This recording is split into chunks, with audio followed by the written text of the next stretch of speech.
Just wanted them to get all locked out there. All right. You're going to start off? Yeah.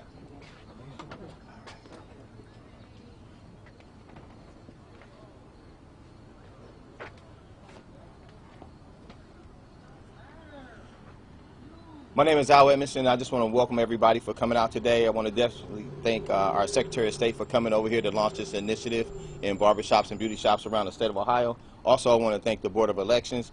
We also want to thank Brother Coates, Senator Craig, and Zach Reed. And just want to welcome everybody to this press conference today. And we got a lot of information to share, and we're just happy to have this conversation with our Secretary of State about the importance of voting and getting people out to vote, and that our vote will count in November. I want to pass it over to Zach. Thank you, Al. Appreciate you giving us this opportunity to come to your barbershop to unveil our new initiative, Styling for Democracy, Vote Now. And I want to thank the Secretary of State. My name is Zach Reed. I am the Minority Affairs Coordinator for Secretary of State Frank LaRose. And under this new initiative, my job is to travel throughout the state of Ohio, recruiting barbershops, beauty salons, cosmetology schools, barber schools, to ask them to help us recruit poll workers and to get people registered to vote and to get absentee ballots out. So I've been traveling the state of Ohio on behalf of the Secretary for the last 30 days, and I was asked to come to Al's shop here, because this is the place if you really want to get voting out and people get the word out. Most of you know in the African American community, there are two institutions if you really want to get the word out. With all due respects to the newspapers and the magazines and the TV stations in the African American community, it's the churches and it's the barbershops and beauty salons. So thanks to the Secretary, he asked me to head up this initiative. I'm appreciative, I'm thankful, and now it's my time to recognize the 51st Secretary of State for the great state of Ohio, Mr. Frank LaRose. Thank you, Zach. Well, thank you so much, Zach, and thanks, Al. Thanks for welcoming us. If you haven't been inside, this is a really cool barbershop.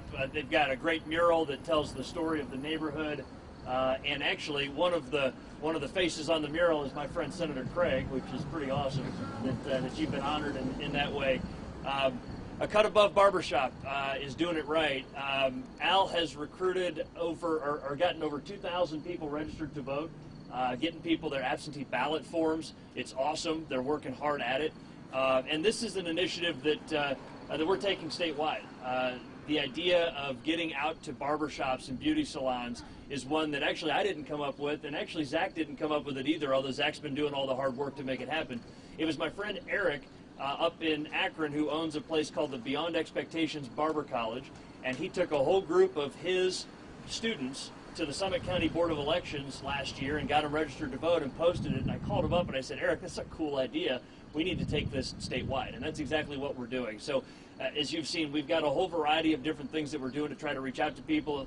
Craft brewers, we're doing that thing where we're printing the information right on the can about how to get registered to vote.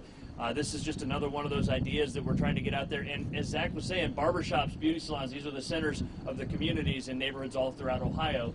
And the barbers and the beauticians are leaders in their communities as business owners, as entrepreneurs, as as voices in the community. And I know that Al fulfills that role here in this neighborhood in many ways as well, particularly as a fellow veteran. Al served in uniform, and you served in combat, correct, in Desert Storm?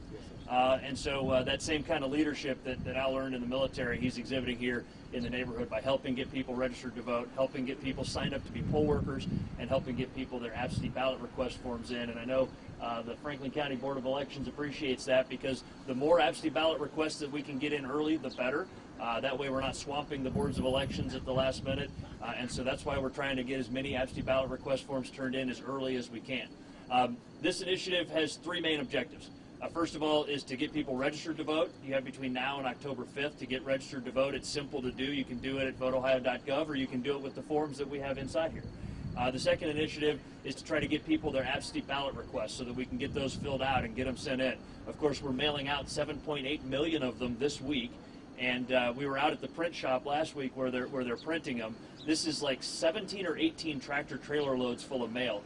This is a huge mailing, and it's going out this week, and it'll start hitting mailboxes all over the state of Ohio, and so people can return their absentee ballot request form that way, or again, pick it up at places just like a Cut Above Barbershop right here in Columbus.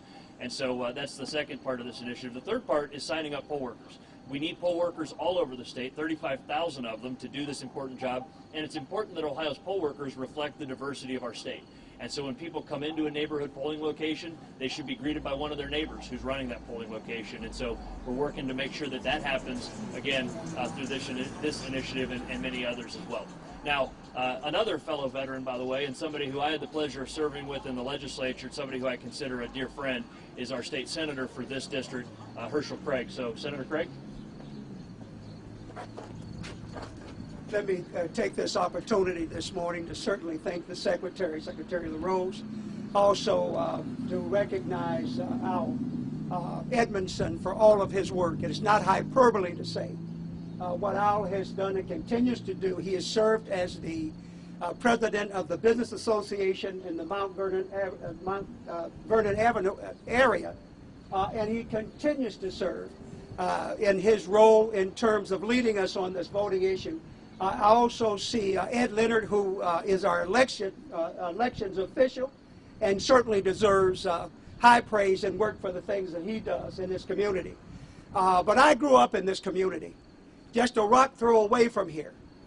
My mother came here as a live-in maid, so everything I'll ever be, I certainly owe to my mother, and down the street in Boy Scouts at Shiloh Baptist Church, I see Pastor Washington from the historic Second Baptist Church. I mention that because those were the centers of our lives, really guided us and directed us, and certainly in terms of voting. We also had the Union Grove Baptist Church with the Reverend Phil D. Hale, who served in the legislature for 22 years. And I happen to be one of his parishioners. But today is so vital. It's a seminal time in our nation's history. We want to make certain that there are no barriers, there are no restrictions in terms of people having the right to vote. It is critical that we're voting, particularly for the marginalized, those that are most vulnerable among us. There are so many critical issues on the ballot, and so voting is absolutely essential. We have a post office across the street. I have some concerns about that. We've got to make sure that those post offices are fully operating, to make sure that all people have access, that those polling places, I think the Secretary mentioned it, that we have the adequate and the appropriate staffing for our voting places to make sure that people have an opportunity to vote. It is critical. What I am encouraging everyone to vote early. Do not wait. When we get those absentee ballots, I think the Secretary mentioned it, we want to make sure when we can to get those stamps on those absentee ballots and make it easier for people to vote. That's what democracy is all about. I'm encouraged. We've got much work to do. I'm going to be out here. It is 60 days every day out here around voting. Now I have the great honor and privilege of introducing Reverend Coates. I am a life member of the NAACP. He has leadership in the NAACP, and I'm honored to have him come up and bring remarks. Thank you, Senator Craig, to Secretary LaRose, to Al Edmondson, who I've known for nearly 30 years, and he's president of the association, but we just know him as the mayor of the Mount Vernon area and this historic Near East Side. Thank you, Zach, for all the work that you do, and to Franklin County Board of Elections, Officer Ed Leonard, to Pastor Howard Washington, the pastor of the historic Second Baptist Church, which is the oldest Baptist church in Central Ohio, in Columbus, Ohio, and we thank them all for their service. I am Pastor John Coates, and I serve as president of the Interdenominational Ministerial Alliance of Columbus and vicinity, which is Central Ohio's oldest continuously serving ministerial alliance. The IMA, we're honored to work with our Secretary of State and his staff in encouraging participation in this upcoming election, but right now the crisis is finding volunteers to work the polls. And we're encouraging everyone who wants to participate. People ask all the time, how can I engage within the democratic process? Well, here's your opportunity. Here's your opportunity to engage in the democratic process, is to make sure that fair voting takes place throughout our county and throughout the state of Ohio. Contact Ohio Secretary of State's office, your county board of elections today about becoming a poll worker. If you become, when you volunteer to work the polls, you will never forget that experience of helping men and women participate in the democratic process. I remember when Secretary LaRose was running for his Secretary of State's office, he talked about his time in, was it Afghanistan or Iraq? In Iraq, and how the voters, once they voted, they would stick their finger into ink. And that ink would appear on their finger, indicating that they had voted. Well, when we vote, we take a sticker and we put it on our lapel or on our shirt or on our pocketbook or what have you. But this year, many of us, we are being encouraged to early vote, The election may be 70, 60 some days away, but early voting will begin soon. So we ask you to request for those special ballots and those absentee ballots. Secretary LaRose has been an aggressive secretary as it relates to advocating for Ohio voters. He has advocated aggressively with the Ohio General Assembly to make sure that the citizens of Ohio have access to voting. And he continues to do so, and I'm honored to serve on his Minority Advisory Committee with others, and we'll continue to stand with him, with the Secretary of State's office, as we make our way through this process. Thank you. Well, thank you, Pastor Coates. That was inspiring, and I appreciate it. Pastor Coates serves on our Diversity and Empowerment Council. This is the group that really started off as an informal conversation with leaders in the minority community over the last 2 years, and we decided to formalize it just a couple weeks ago, and so thank you for your leadership as part of that. I'm going to finish up with this, and Pastor, you know this, in Proverbs it says, where there is no vision, the people perish. The way that we express our vision in a democracy is by being voters. The way that we can move forward the causes that we believe in is by being voters. It's important that people express their First Amendment rights and go out and protest and that kind of thing. When there's pain and when there's change that needs to be brought about in a community, people go out and protest. But if you're going to the protest but you're not going to the polls, you're missing the most important step. You got to go to the polls in order to be a voter. You got to make sure that you participate, and that starts with getting registered to vote, requesting your absentee ballot. Our state thrives when the diverse voices of every Ohioan can be heard in a free and fair election. And that's exactly what my mission is as your Secretary of State, and that's what we're proud to do in this office. So with that, I'll be happy to take any questions that you have, or if you have any questions for Al or Senator Craig or for Pastor Coates or for Zach, please direct them at them. What questions do you all have for me? Yes, sir. Yeah, my name is Deva. Deva. I work for New American Magazine. It's interesting doing this. Even in this community, why are you doing this mobilization and awareness? So Deva writes for New Americans Magazine, and it makes me think of the experience that my family had 90 years ago as New Americans, right, and how they learned to get engaged in the process and become registered voters and that kind of thing. That's also why it's important that we recruit poll workers that reflect the diversity of Ohio, that bring language proficiency, for example, so those new American citizens that are so excited to go out and cast their ballot. And I got to help preside at a naturalization ceremony. You were there. And the pride on people's faces when they took that oath of citizenship, when they took that oath of naturalization, and how excited they're going to be to go to the polls and cast a ballot. But they need to see a poll worker when they arrive there that maybe understands their native language to help them through the process and that kind of thing. Why are we doing this? Simply, we're doing this because, again, I have a deep belief that my mission, my goal in this office is to make sure that the diverse voices of every Ohioan can be heard. We're facing some unprecedented challenges right now trying to run an election in the midst of a pandemic. We know that, but we're going to make sure that we do that. And when the polls close at 7:30 on November 3rd, we need to know, everybody needs to trust that what we heard through that process was the voice of every eligible voter in the state of Ohio. And that's exactly why we're out here trying to make sure that we have the highest participation rate that we've ever seen. That's my goal. I want to see the highest participation rate election that we've ever seen, and I also want to see the highest percentage of early and absentee voting that we've ever seen. If we can accomplish that this year and make sure that it's a fair and honest election, then mission accomplished. Other questions? For Secretary LaRose and Senator Craig, the General Assembly is obviously back this week. Senate President Larry Obhoff said it's too late, most likely, to make any of the changes that you've been calling for, whether it be prepaid postage or more drop boxes. Do you also believe that it's too late to make any of these changes that voting rights groups have said are pretty important for this election? Well, I disagree with him on that, and I called him and told him so. The fact is that we've been asking for these changes since April.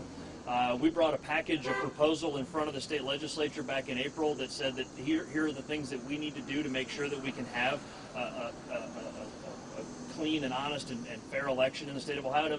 It's important to also mention, though, Ohio, we've got a good, strong set of laws as it relates to voting. I mean, think about the fact that we have 4 weeks of early voting. We have 4 weeks of absentee voting. We also have, of course, in-person election day voting. We're one of only 6 states in the nation that has Sunday afternoon early voting, and I know a lot of neighborhoods, they get together after church and they go vote, and I know that the Franklin County Board of Elections will be happy to see them on Sunday afternoon, twice on Sunday afternoon this year for Souls to the Polls.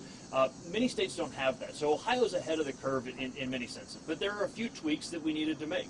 One of them was postage paid. One of them was providing online absentee ballot requests. It would be wonderful if the state legislature would provide some clarity on the addition of more drop boxes in each county, because that would be another great convenience that we would love to see. Of course, this is the first election in our state's history where every county board of elections, in a general election anyway, now has a secure, convenient drop box available 24 hours a day. But as it relates to the one thing that I'm still continuing to push the legislature for is that postage paid. And we have a meeting of the Ohio Controlling Board on September 14th. I've asked them to allow me to spend $3 million out of my own budget so that we can provide that postage stamp on the absentee ballot return envelopes so that it's easy for Ohioans to return their absentee ballot. Again, if we have that, then that effectively makes every mailbox in the state a secure drop box, right? Whether it's the one at the end of your driveway or bolted to your front porch, or whether it's the blue box down the street here. If everybody has that postage paid provided for them, then there's really no reason not to get your absentee ballot in right away. And that also helps the Board of Elections. The quicker we can get people to return their absentee ballot, the less they're going to be kind of pushed all the way to the end, and the less it's going to burden the Board of Elections on the final days leading up. So the controlling board has the ability to approve it. It's a 7-member panel, and really what we need to do is convince them to support it. I think that there's some level of support, but we need to keep pushing to get the number of votes that we need. And then very clearly, once the controlling board approves that, we're going to get the directive out to the boards of elections right away. And I do have the authority as the Secretary of State to provide that postage paid, but I have to get the controlling board to authorize an expenditure of that amount. I can't spend that much money without the controlling board's authority. The Dropbox issue seems to be something that won't go away. Clearly, you're facing a lawsuit about it. Yeah. Did you say the pastor is on your Diversity and Empowerment Council? Yeah. Did you consult the council and decide to make that decision about whether or not? And then I'm curious what the council would think about not having it done. So I talk to the Diversity and Empowerment Council frequently. Their advice and counsel is exactly why we formalize that group, and it doesn't mean we always agree on everything, for sure. I know that there are many members of our Diversity and Empowerment Council that disagreed with that decision. To be clear, though, as a matter of public policy, I would love to see more drop boxes. I think it would be a great convenience. The question, though, is do I have the legal authority to do that? And I sincerely don't believe I have the legal authority to do that without risking additional lawsuits, voter confusion, and that kind of thing. Again, the best program for returning your absentee ballot is to put a stamp on it, or even better, if we can provide that postage paid, then it's really easy.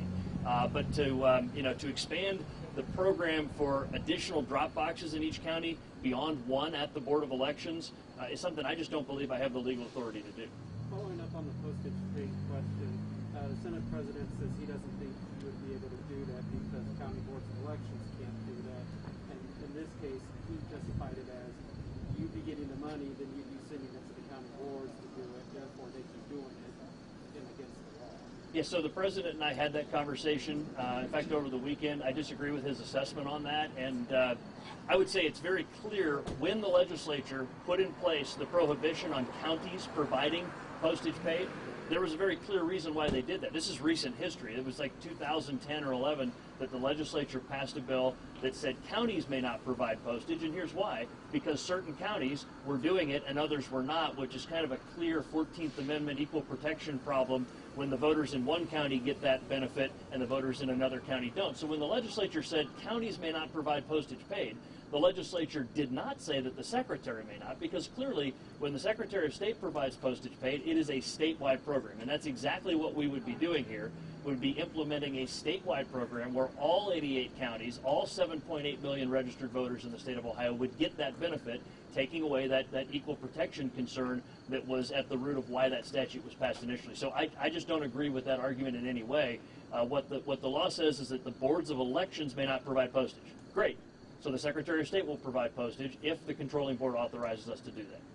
What's being done to protect poll workers? Yeah. Poll worker safety and voter safety are top priority. We sent out a 48-point guideline, and the boards of elections received this just a few weeks ago.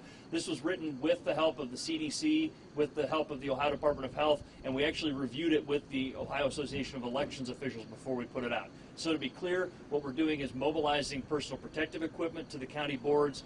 We've also pushed $12 million in federal funding out to the boards, nearly $12 million of the federal CARES Act money that we got. We didn't hold that in Columbus. I don't believe in hoarding resources in Columbus. I believe in pushing them out to the boards of elections where they can spend that on buying personal protective equipment, hand sanitizer, disinfecting wipes, all the shields and all the different things they're going to need for those board of elections for the early voting as well as for the polling sites when people show up to vote. Of course, poll workers are expected to wear masks. Poll workers are required to wear masks, and voters are expected to wear masks as well, as long as the state is under a statewide mask mandate. If a voter shows up without a mask, we're going to have one available to offer them, and then if they refuse that, then we're going to ask them to vote outside, which is an accommodation that's been made for handicapped voters for a long time.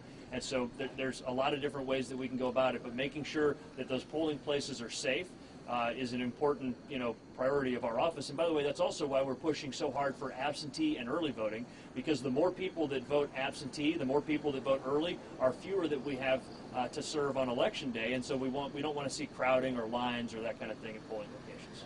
A lot of our viewers have asked about the drop boxes themselves. Will they be monitored? How often will they be emptied? Can you just talk a little bit about that? Yeah, absolutely. And so for Franklin County, they've had a drop box for a long time. But for most counties, it's a new thing, right? And so, again, it's a new convenience that's available in most counties. But with that, we sent out a directive telling the boards of elections how to make sure that those are safe. They have to meet certain security standards. They have to be under 24/7 video surveillance. And it's a good thing that that's the case. We actually had an issue where somebody showed up and found one broken, and we thought, oh my gosh, maybe somebody broke into it, but it ended up that they just had been too rough in opening it and kind of broken the handle or whatever else. That was from last spring in the primary. And so it's good that we have those 24/7 surveillance on them. In many cases, they're drive-up. You can just drive up and sort of do it right from your car, but if it's not a drive-up, it's usually just a short walk up to the front steps of the Board of Elections. So they are under video surveillance. They are available 24 hours a day, 7 days a week, for both accepting the absentee ballot request form and to return your ballot. So it's a nice convenience for people that we have those now.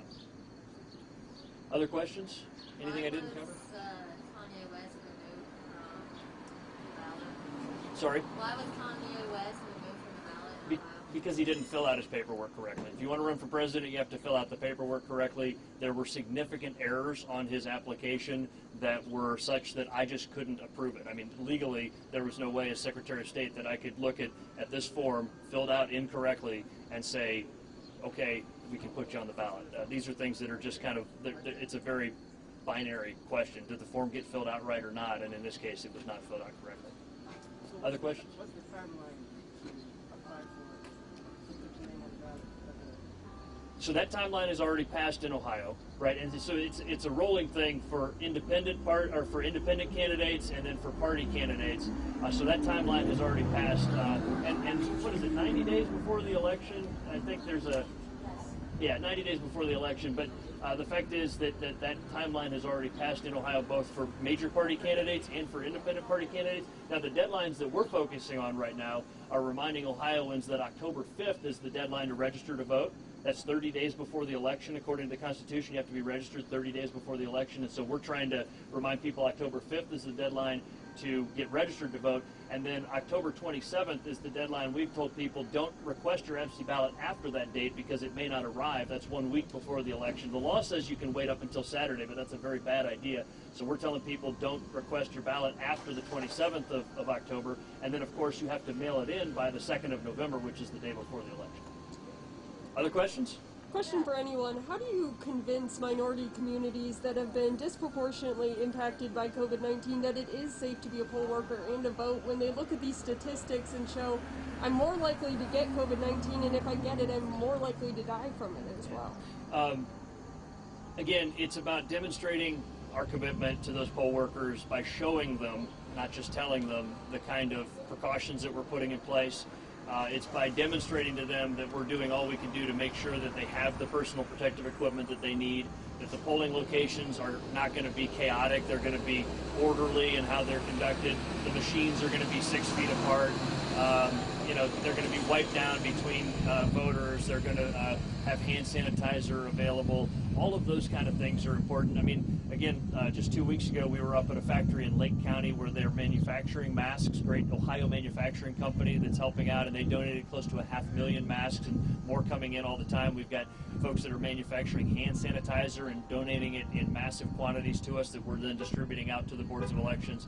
And so that's the way that we're convincing people that it's going to be safe to be a poll worker. But it's clear that that there's first of all there's a race-related disparity as it relates to bad outcomes related to COVID-19, but also there's an age-related disparity. The older that folks are, the more likely they are to have complications from it. And so in many ways, it's a call to duty for young Ohioans to sign up to be poll workers. I mean, if there's a silver lining that comes out of this experience, it may be that this is the year that we recruit a whole new generation of poll workers for this really important civic responsibility, because we're going to need them again next spring in the primary. We're going to need them again next November for the general election in 2021. And so hopefully we can get that new generation of poll workers to sign up for this important responsibility. Anybody else want to add anything on that? Well, I really want to thank you for asking that question. I think it is so critical. I think everything that you said is correct. But I think the kinds of things that we're doing this morning, certainly with the Secretary and with Al Edmondson and those around the state of Ohio, number one, the importance. Their voice, their vote is their voice. And it's absolutely critical in everything that we can do to make sure that the medical protocols are in place so that people feel safe, to make sure they're casting the vote. You've asked the question about that postage page. Nothing more important right now, and I go on record categorically, that we need to do that in the legislature. And so in terms of the drop boxes, all of those kinds of things that we can ease the process to make sure that people have the ability to get in to vote is so critical. But you're absolutely right. I'm 71, and there are those that are older.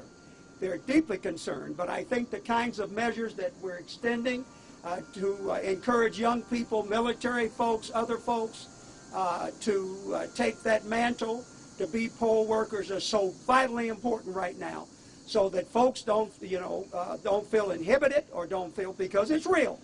It is real. This COVID-19 is real. And it kills people, it hurts people, and so we've got to make sure that we've got all those measures in place for safe voting.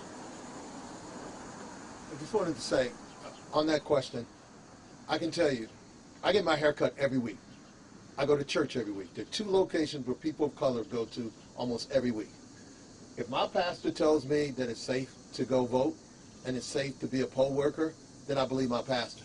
If my barber tells me that it's safe to go vote and it's safe to work the poll, then I believe him. And that's why I said at the beginning, the 2 institutions, so when the Secretary asked me to head up this initiative, I felt great about this initiative, because the initiative of working with our pastors over the last few months as the Secretary of State's Minority Affairs Coordinator, and now working with the barbershops and the beauty salons, it gives me an opportunity to go back into our community to hear those same concerns, but to be able to answer the question straightforward that we're doing everything possible to ensure the safety of the workers and the voters. And I can just tell you, as a young African American, you know, we had to walk through dogs, we had to walk through fire hose to vote.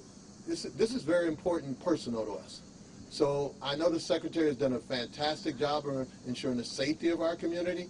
Now we have an obligation and responsibility to our ancestors for what they did to just go vote either early or on November 3rd. One more thing on that. Again, we've got great choices in Ohio. So if you are vulnerable, then you should vote by mail. I mean, it's easy to do. You should request your absentee ballot. If you've been exposed, if you know that you are not feeling well, you should take advantage of absentee voting. It's an easy thing to do. But if you choose to come and vote in person, it's going to be a safe experience, both at the Board of Elections for the early voting and at your polling location. I mean, if you look at what Al's done here to Cut Above, he's taken all the steps inside to make sure that it's safe. Before I came into his barbershop, he checked my temperature. They've got the barriers between each of the barbers. They're doing all the smart things. You see the same kind of intelligent solutions that grocery stores and beauty salons and everything else are bringing to bear. If it's safe to go to the barbershop and it's safe to go to the beauty salon, if it's safe to go to the grocery store, then it's safe to come out and vote as well. Any other questions? Yes, ma'am. Yeah, I worry about voters that have been purged from the voting rolls. Yeah. What are you guys doing to make people aware that they've been purged or removed from the list? Are you contacting them directly to let them know? Yeah. And what are you doing specifically to have people check their status? Yeah, so every voter should go to voteohio.gov and check their voter registration status. One of the most common errors that happens is people move and they don't update their voter registration. And so if I had one thing other than getting registered to vote and requesting your absentee ballot and signing up to be a poll worker, it would be check your registration status to make sure you're not going to have any trouble on Election Day. With the voter list maintenance process that Ohio carries out, both Republican and Democratic secretaries of state have done it kind of the same way for over 20 years, where on a certain date, they just tell the boards, all right, so all of those inactive registrations, just go ahead and delete them on this certain date. We found a new way of doing it, and we started this last year, and then we refreshed it this year. And this is something, again, I'm working with my Diversity and Empowerment Council on, is to make sure that we can give people an opportunity to check ahead of time. We can give community groups a chance to go out there and see if we can find these folks. We work really hard to get people registered to vote. The last thing I would ever want to do is lose a registered voter because the process doesn't take into account all of the different difficulties that exist out there. Of course, the law requires me to remove those deceased voters and those that have moved out of state and that kind of thing, and so we try to carry the process out the best we can. But this registration readiness is what we call it, is a website that we launched that puts that list out there publicly. And so when the removal happens in December, which is after the election, by the way, nobody will be removed from the voter rolls until after this election. And the best way to stay on the voter rolls is just to vote this November. That's another reason why we want to see such a high voter participation rate. Something else that people should know about is that we sat down and hammered out a negotiation with a group called the A. Philip Randolph Institute. And Andre Washington runs that group. He's a good friend of ours. He's also a member of our Diversity and Empowerment Council. And what the A. Philip Randolph exception says is that if you show up to vote and you had been removed, you're still going to get to cast your ballot. You're going to get to cast a provisional ballot, and it will count. And so if you are one of those people that has gone 6 years without voting and doesn't respond to all the mailings we send you and doesn't go into the BMV and doesn't do any of the other things that can get you to stay on the rolls as an active voter, and you still show up, then we're not going to turn you away. You're going to cast your ballot, and you're going to immediately get reactivated, and so now your voter registration is good to go again. And so it's almost inconceivable for somebody to be, I mean, there's really no circumstance under which somebody is going to be denied the ability to vote, even if, again, they've gone 6 years, not participated, not done any of the other things that they need to do. So, yeah. Any other questions? Last question, guys. Other questions?